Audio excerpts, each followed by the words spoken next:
There's no way that you can tell that much truth without offending certain portions of the population. Mm-hmm. And so now you have to figure out how you're going to handle that. And at 5'5", I've always handled it fist first. If you sign up for their program, you get a light-skinned, weird-faced wife that never do an interview.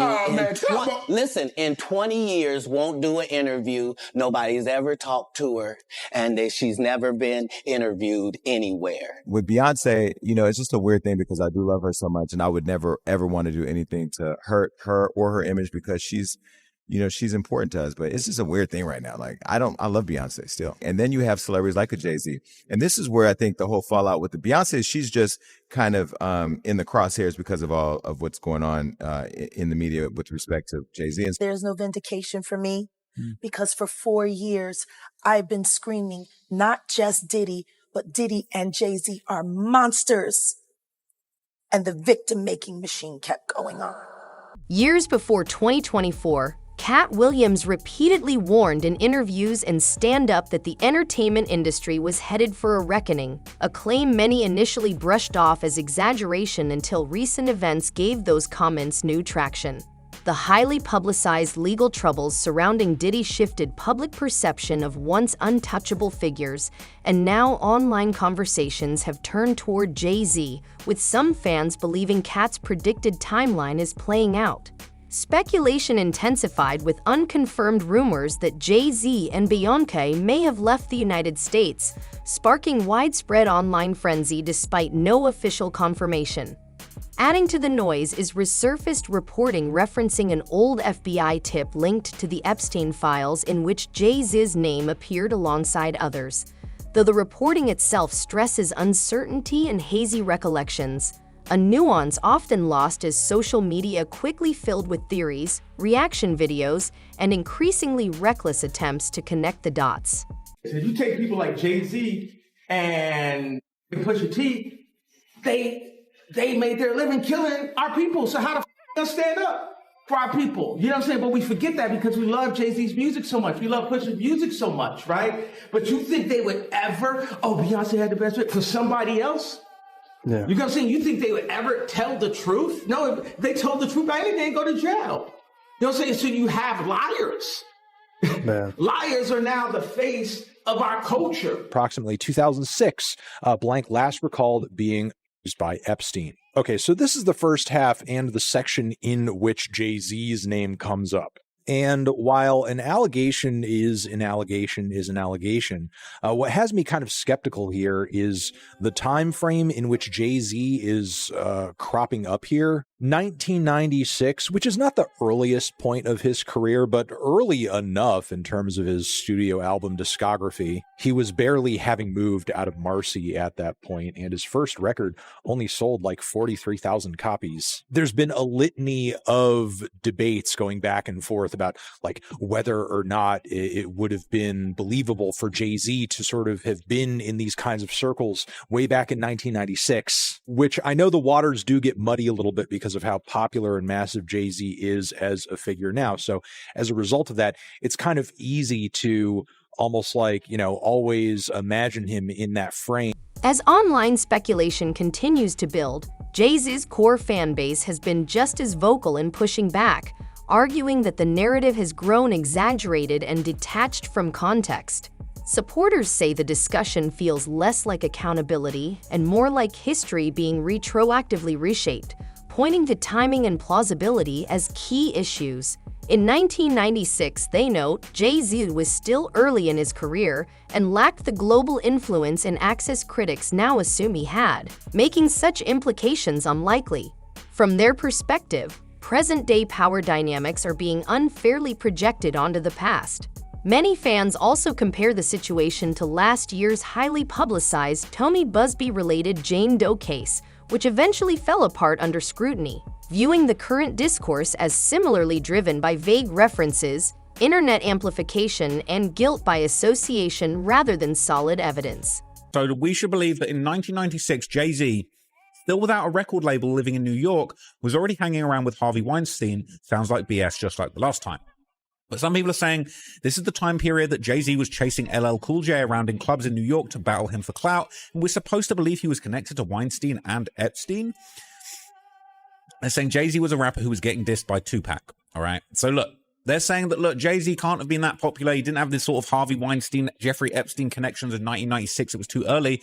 But then some people are arguing, wasn't he like 26 and already connected to the game? It's possible, in my opinion. Jay had connections by then. Reasonable doubt wasn't the start of his career. But then people are arguing and said if he was that connected, so much connected, he was close friends with Weinstein, who was already winning Oscars, why couldn't he even get signed by some label? If Jay-Z was so close with him, why didn't they use his firm to produce Streets is Watching? Why didn't they do anything together for 20 years, never appeared together when they were such close friends, according to his lady? But then we get to this. So there's been a lot of allegations that Jay-Z has dated girls young and all that kind of. Even among supporters, one part of the discussion continues to resurface: the timeline of Jay-Z and Beyoncé's relationship.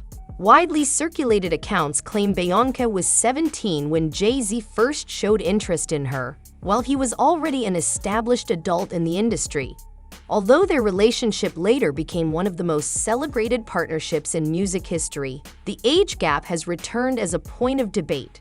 For years, this detail lingered in the background with little scrutiny. But in today's climate, where power dynamics are examined more closely, it has taken on new weight. Fans who once dismissed it are now revisiting old interviews, lyrics, and public appearances, attempting to reconcile long-held admiration with a growing sense of discomfort. Tell me about your audition with Jay-Z. Tell me what he said to you. A really good audition. And what did he say to you? He said something to you. Oh, yes. He said, we don't sing songs here. We sing artists. And there was this little pause. And I was nervous. But then he said, and we're interested. And there was this sudden feel of relief. But then he said something about a window and a door or something. Oh, then he said, he did it homework. I did a lot of homework on you, this lady. He said, there are two ways to leave here. Either through the door with the deal signed or through this window, and we're on the 29th floor. So you was like, where's the pen? Where's the paper? I'm signing. Yeah. The audience is so uncomfortable. Like, I don't know if Tyra was trying to get that on the record, but my God, what Jaguar? He threatened her. This is her own words coming out of her mouth. And she was a kid at that time, correct? 15-year-old girl who had been flown to the United States without parental supervision or a chaperone, brought to a grown man's office in a large corporate Manhattan building. Everybody knew when she flew in. I was there the day she got signed. Everyone was talking about it. And the 6 hours that she spent with him, and the 4 hours that she spent alone with him with no parental supervision. Her father didn't show up to the next day to come and collect the check. Well, and this isn't her life. The rumors were even beyond that, right? That Jay-Z was cheating on Beyonce with her when she was 17 is what a lot of this came out through a publicist who later then had to apologize. Have you spoken to my friend Jonathan Hay? You should talk to Jonathan. Please. Because Jonathan was there. He was right there working with Rihanna. And it was right when they started crafting her to be seen as a brand and commodity only and not a person. And when I talk to Jonathan now, just to hear him when he thinks of his teenage daughters, he was like, Rihanna was the same age my girls are now. I couldn't imagine putting my daughters through what we put her through. And then the next thing you know, she was removed from that first team from Palm the Replay and replaced with all new handlers and kept sheltered in Los Angeles, where she was going out to parties and partying at 15, 16, 17 years old, hanging out at the Rainbow Room, hanging out. Yeah, like it was one of my friends who found out she was 17 when everyone thought she was 21. And he was like, yo, why do y'all got me carrying this girl around? And she's, oh, it's cool, it's cool. Well, but just to echo and support you, like they had to debunk that. Oh, we apologize. It wasn't real. We made it up in hopes of giving her single a boost. Yeah, they like, promised what? Jonathan a deal working at Tidal and something, and then they reneged. And then the next thing you know, he was caught in a home invasion robbery while he was working on the Drake secret baby mama story, Jeez. Sophie. He was duct taped him and his daughter, and he was pow whipped in front of his child. So, you know, there's a lot that goes on in the backdrop. And I know the PTSD I know what it's like to be in a trunk, you know. Speaking of PTSD, you made a comment about this. Like, this was from the Super Bowl appearance more recently. This bothered you, seeing her put the Rockefellers logo out there. If you what was go your back instinct to that? and watch, it was almost as if she didn't want to put her hands up, and then she looked over where Jay-Z's box was, and then you just see her hands. She look at her. She's looking at his box. She didn't want to do it. She didn't even want to do that gig. As the conversation widened, Aaliyah's name resurfaced, bringing renewed attention to a legacy long marked by both admiration and unanswered questions. In recent weeks, she has been pulled back into public discourse not because of new evidence, but due to fresh speculation sparked by old photographs and interviews circulating online. Images of a young Aaliyah alongside Jay-Z have prompted discussion about his reported interest in her during a period when she was already connected to R. Kelly, and for some, these moments feel more unsettling when viewed through a modern understanding of industry power dynamics. More controversially, online forums have revived theories suggesting her death was not merely a tragic accident, claims that remain unproven and highly speculative. Despite the lack of verified evidence, these narratives continue to gain traction because of the emotional weight of her story and the unresolved nature of her loss, underscoring a broader reality. When transparency is absent, speculation often rushes in to fill the gaps. You want to know what's really up? She was unconscious. She didn't choose to get on that plane.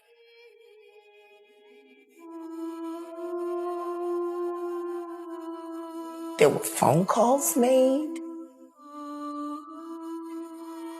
There are witnesses who signed NDAs. Why would you need to sign a non-disclosure agreement about a plane crash and what happened leading up to it? Twin-engine Cessna was headed for Florida when it crashed Saturday on Abaco Island, 100 miles north of Nassau, killing popular R&B singer Aaliyah and 8 others. Investigators now say from witness statements an engine may have failed and that the plane may have been overloaded. Why the would you need to sign a don't ask about a plane crash If it was accidental. Riddle me that. Riddle me that. A plane crash should be accidental. Should be. Why would any testimony about what happened leading up to it need to be covered under a non-disclosure agreement if there wasn't foul play? Stricken parents, her aunt Gladys Knight, Aaliyah's boyfriend Damon Dash, fellow hip-hop honcho Sean Puffy Combs, R&B singers Usher, Maya, and Monica, hip-hop artists Jay-Z, Busta Rhymes, Lil' Kim, Missy, even former heavyweight champ Mike Tyson. As Aaliyah's casket was moved from the famed Frankie Campbell Funeral Chapel, her heartbroken mother, Diane Houghton, gently acknowledged the crowd of mourners. He was after Beyonce when she was before 18, correct? I mean, as we go through the timeline, they claim, oh, no, I met him at 18 and then we waited till I was 19. But they knew each other when she was like 15, 16, correct? He clearly had eyes. And it's not the only one, right? There's Aaliyah as well. I was looking at these photos. There's a history but Aaliyah, of this, right? Definitely. A lot of people don't realize the timeline. But after everything went bad with Robert Kelly and he had to divorce Aaliyah, Jay-Z was interested while she was still underage. And as she started spending more time in New York, he was very, very, very right there. She didn't want that. She didn't want that with him. And if there's one thing I can tell you about Sean Carter, being embarrassed and being rejected are things he does not handle well. You know, a lot of people say, oh, you're crazy. He didn't do anything to Big L. He didn't do anything to Lamont Coleman. But I think people tend to forget, if Dame had successfully signed Lamont to Rockefeller, we wouldn't even know about Reasonable Doubt. It would have stayed a cult classic, probably sold 750,000. If Lamont Coleman had a sign to Rockefeller, he would have been the star. He's always removed anything that can make him look as average as he is. I don't know how many times they used to tell the story, oh, he has a photographic memory. He remembers all of his lyrics, yet he's always had a teleprompter in the floor at his shows. That's why he would always sit down and look down at his, it looked like he was looking at his shoes. No, he was reading the lyrics. He is a magician. Everything you see about him is an illusion. But what he loves the most is controlling youth. Well, that was something Nas said way back, saying, yeah, he was indulging with these back with R. Kelly. And I wish I hadn't signed paperwork. And I wish I hadn't taken money. I wish. Well, but there's a lot I of that know you can't say. everybody else that didn't. I spent my time collecting these people. And they will have their day, and we will all get justice. Even as serious conversations unfolded, the internet did what it does best and turned the moment into memes. Timelines were quickly flooded with jokes, sarcasm, and pop culture remixes of headlines, as humor became a way to process the noise. Familiar names like 50 Cent, Rihanna, and Nicki Minaj were pulled into the discourse, sometimes directly, sometimes by association, further blurring the line between genuine discussion and online spectacle. 50 Cent has finally responded to Jay-Z and Pusha T being exposed in the Epstein files. Now, for those of you guys that don't know, last night it was publicly revealed to the entire world that Pusha T and Jay-Z were both revealed to be in the Epstein files, with them being accused of doing very disturbing and nasty things. For Pusha T specifically, he was claimed in 2007 to have been with Harvey Weinstein, where he then ended up a woman. And as for Jay-Z, his accusations are also very disturbing, with him being accused of doing something to a girl while she was sleeping. And with all of this coming out, 50 Cent couldn't waste the opportunity to go at his nemesis Jay-Z by basically blasting him and making fun of him all over social media. And this is specifically what he ended up posting to his Instagram page, which were just very weird AI photos of Jay-Z. And then 50 Cent also hinted that he is planning on doing a massive documentary with this entire situation and exposing Jay-Z, with the caption of this post saying, damn, they got Jay-Z on the Epstein list. I gotta do a doc on this. And 50 didn't stop there, because then he posted another photo of the headline of this entire situation breaking out, with him just pointing more jokes and fun at Jay-Z. Nonetheless, though, what he has from my entire situation, 50 Cent just made jokes of Jay-Z. Dad, I know I promised you I'm gonna give you my first Grammy, but we might have to fight for this one. She said she wanted to thank everybody for her first Grammy. Anyway, I'd like to thank Jay-Z for being a part of this record with me. She liked to thank Jigga Man for being the greatest in the world. Ellen Reed, Steve Bartles, Tata, Jay Brown, Karen Kwok for finding this amazing record. Tricky, Dream for writing such a beautiful record. According to reports, Jay-Z's Instagram account also lost over 100,000 followers after his name appeared in the documents. Some major accounts, including celebrities and brands, are believed to have unfollowed him. Now that right there, that's something. That is something there, because when you say celebrities unfollowed him, you got to think about how the industry is and how they're all in the industry. But I said there's layers to it. You know, there's different tiers. So like, it's like when news come out, some people want to unfollow so they don't lose their brand deals. You know, oh, you didn't hear what happened? You know, what's alleged against Jay-Z? And we see that you're following him, deal gone. You know, so some people are probably trying to separate themselves so they don't lose any brand deals, you know. Let's see here. I'll read that again. Some major accounts, including celebrities and brands, are believed to have unfollowed him. At the time of reporting, Jay-Z still has around 1 million followers, and Beyoncé, along with Lindsay Lohan, Diddy, Ivanka Trump, and Kris Jenner, continue to follow him. Okay?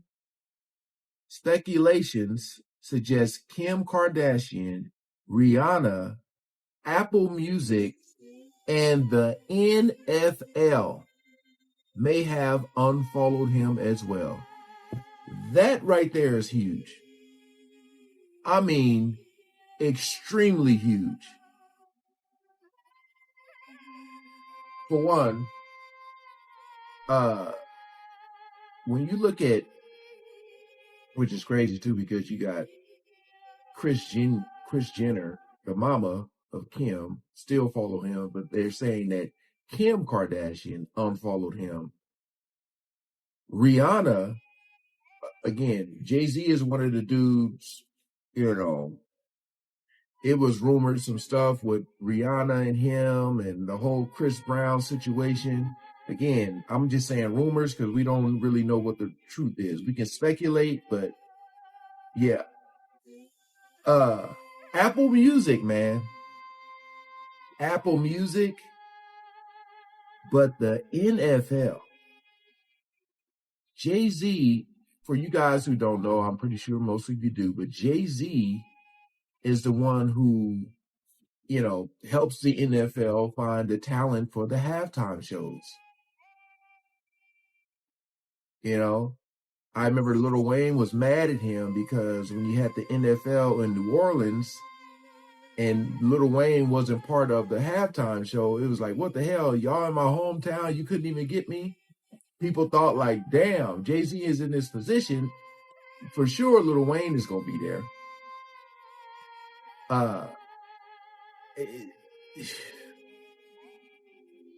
This is... As speculation snowballed, a new claim began circulating online that Jay-Z had reportedly left the United States for an undisclosed location.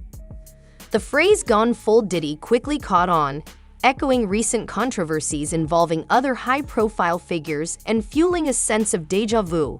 To be clear, mainstream reporting has emphasized that there is no verified evidence that Jay-Z left the country permanently, no confirmed travel records, and no corroboration from official sources. Still, as has become common in the digital age, factual clarity struggled to keep up with viral momentum.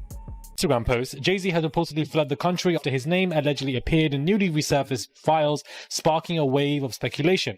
No official charges or confirmed wrongdoing has been announced, but the internet has erupted with rumors. The many questioning what the connection could mean. Sources close to the situation have not provided clarity, and legal experts continue to stress that appearing in documents does not automatically imply criminal involvement. Which I agree.